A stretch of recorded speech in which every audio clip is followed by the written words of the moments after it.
So we have another outstanding interviewee to talk about cybersecurity career intelligence. Welcome to Rafael Los. Hello, hello. And Raf is from Armour Security, where he's the vice president of security. He also has over 20 years experience in the security field.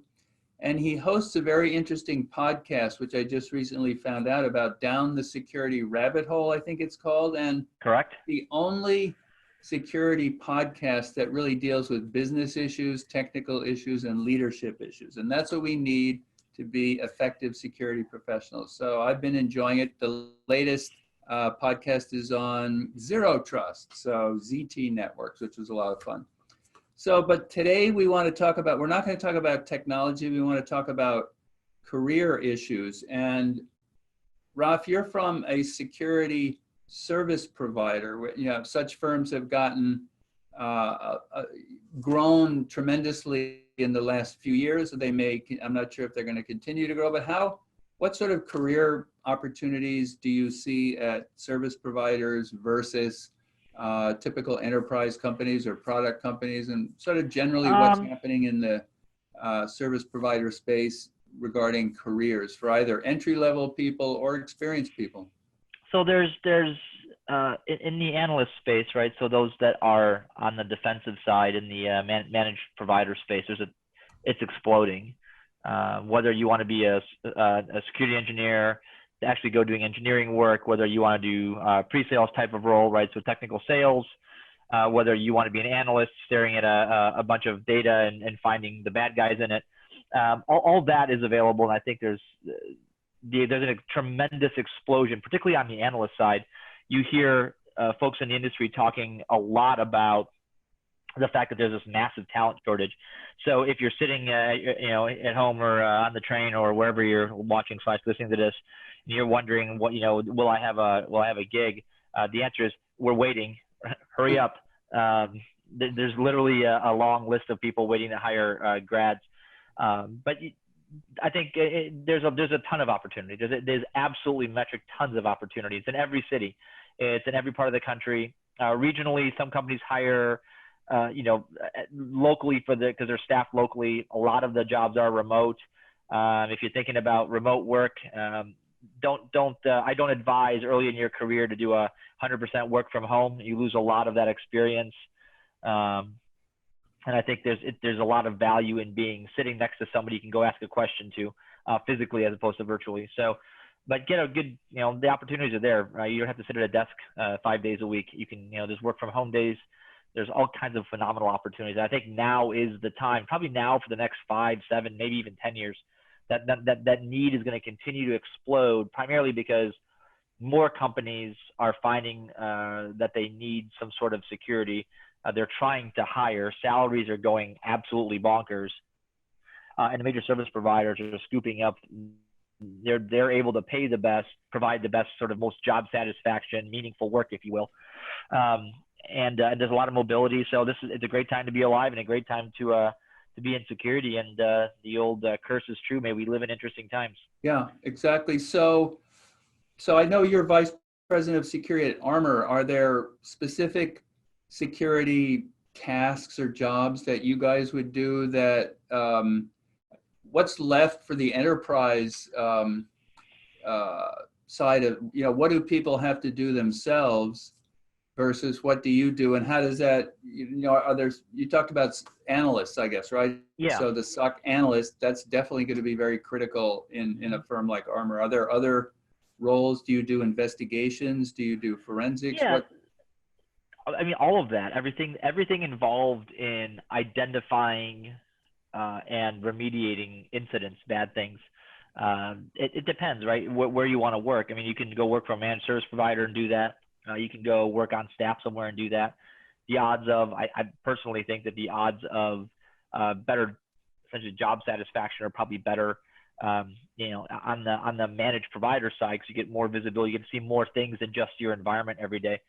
So you get to actually see potentially hundreds or thousands of different environments and see what badness looks like across them, see what others are dealing with. It's a very interesting it's a very interesting way to get an education, sort of baptism by fire, because you get to see all of it. It's not just your space, right? Because if you end up getting hired to work at an enterprise somewhere and you're not getting a lot of attacks, you're not getting a lot of traffic on those networks, you don't see much.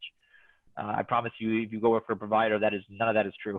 Right, that's an interesting point. So when you're with a provider, you're going to get educated more quickly, probably, you're almost like in law enforcement, right, where you're dealing with bad guys constantly. So yes, that's very cool. So students often ask me about career paths. So what sort of career paths do you see on the service provider side? Do you do the more business, more technical, management? Yeah, so I mean, look, you can pick your path. This is the wonderful thing about security is it's a giant choose your own adventure book. You get to take the adventure that you want. You're not locked in. So everybody starts somewhere, usually some low-level analyst somewhere, right? There's no shortcuts. You don't just go to you don't own a law firm day after law school. You're not going to be you're not going to be running a security operations center at a Fortune 100 a day after you graduate. You got to do your time.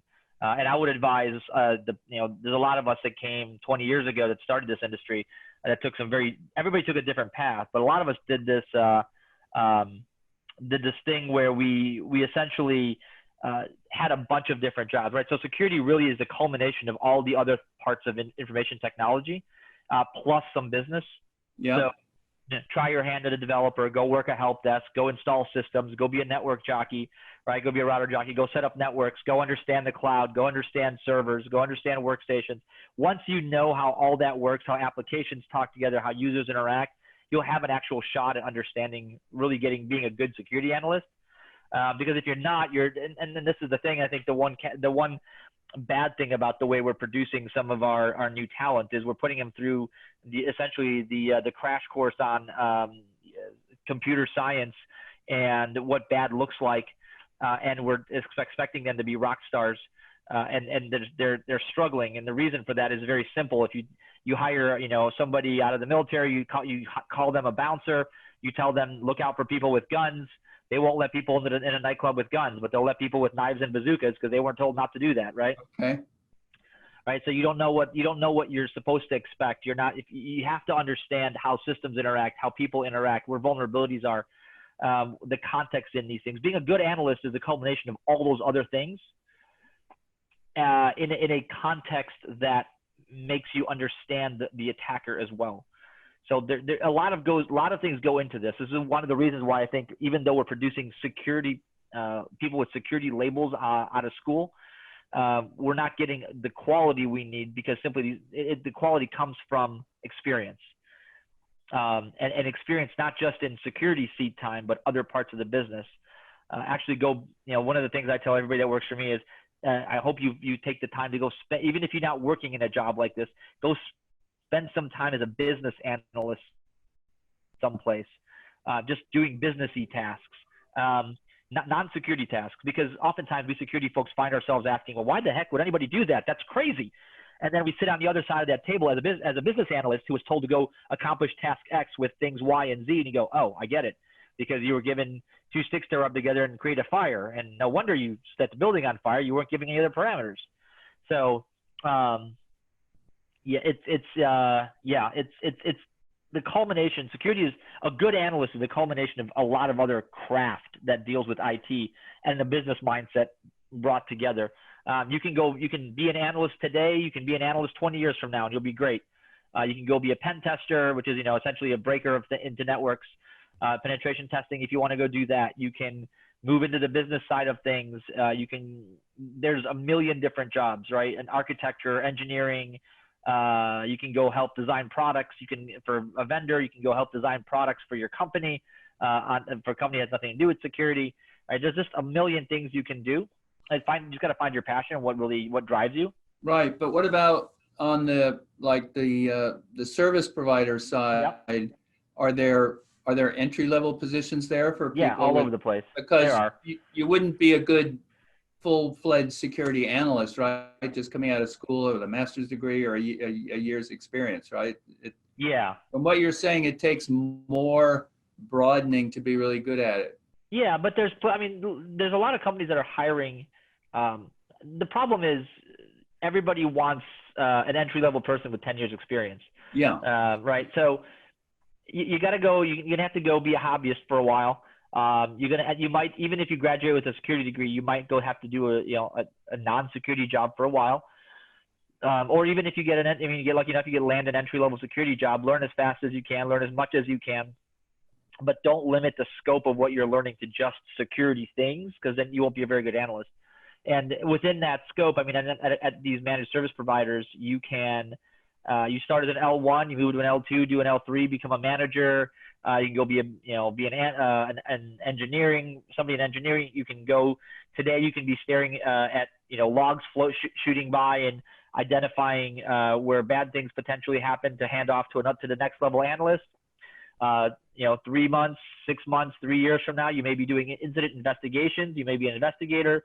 You may be a forensics expert. I mean, there's so much to be done. So many hyper specializations. It's crazy. Okay, so you can start out, I guess, as an entry-level analyst, L1 or lower level, and then you've got to get trained on the job, right? So. Yep, everybody starts out painting the fence. Yeah. What are the other things? Because I always tell students learn at least 2 things. So. Let's say you take a security undergrad or grad program. What other kinds of things should people be learning to be effective? You can get an MBA, but how do you educate yourself? Yeah, I highly recommend. So if I take the security portions out, right, things that have the word security on them, I highly recommend making yourself aware of risk management practices. Yeah. The things that would make you a good analyst at an insurance company, for example, right? That's what we do in security. We make risk decisions and analyze in a technical context 1 million times a day. Those of us that are bad at our jobs just see things as, security says this is bad. The reality is the business you work for, the business you support, or if you're a managed provider or whatever, maybe that's a decision, a risk they're willing to take.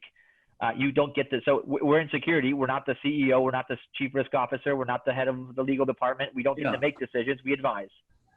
So get used to, look at these kind of ancillary things. Maybe, programming languages is always important. Like go learn a programming language, Python, Ruby, those seem to be the languages of choice. Go learn a little bit about, machine learning and algorithms and that. Data science is always a good one. I could always use more data scientists.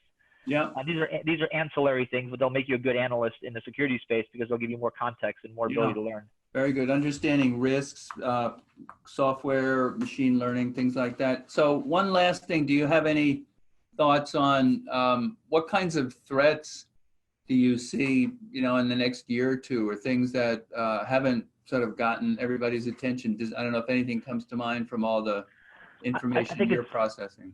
Yeah. So look, what's happened over the years is attackers have gone from this sort of spray and pray mentality where they launch large attacks hoping to hit something, right? They'd send 10 million phishing emails, and if 10 people click on them out of that 10 million, they make their bread for the month potentially. There's always, P.T. Barnum said there's a sucker born every minute, and they're all over the place, right? The things that I think are gonna continue to happen is we need people that understand the human psychology in security, because humans are the weakest link every day, all day. So I mean that is, I think that's where it's going. We've gone, the attacks get more targeted. Yes, there are still, higher levels of technical complexity that show up every day. There's lots of those people. There's, this industry is staffed, peppered with brilliance all over the place. But we just don't see in the everyday these exotic, custom written for just your company types of attacks. People fall for the proverbial banana and tailpipe, right? Hi, I call somebody and I say, hey, I'm the lady downstairs in payroll processing. I locked myself out of my computer. Can you unlock my account? Can you send a password reset to my phone since I can't get into my laptop? And when we do that, why? Because we try to be helpful and human nature. So we got to understand psychology. We need to understand risk management. We need to understand algorithms and programming languages. And Yeah, there's a lot of stuff that's coming. I think at the core of it really is understanding humans. Very cool. Okay, thank you so much. I appreciate all your time. Any final thoughts or things you want to impart to the listeners? Or I know you've been really busy recently, so welcome back. Yeah, I've crisscrossed the country twice in the span of 7 days, and I've been to the other side of the globe. So it's been a little busy. This industry affords you folks some very unique possibilities. You can sit and work in your PJs all day. You can travel and be in a different city every week for the rest of your life if you so choose. There are very few careers that let you do that. You'll see some of the best in humanity and some of the absolute worst, depending on how deep you want to go. The rabbit hole is deep. Be careful to always keep your bearings lest you don't come back for air. Very cool. And yep. I'll give you one parting thought. Take time off. Absolutely take time off. Take mental breaks. Walk away. Otherwise, you'll do what some of us do and burn out. That's very cool. That's excellent advice, especially since we have spring break next week. So I appreciate that. So thank you very much. Relax, but come back. Yeah. Thank you very much. Thanks.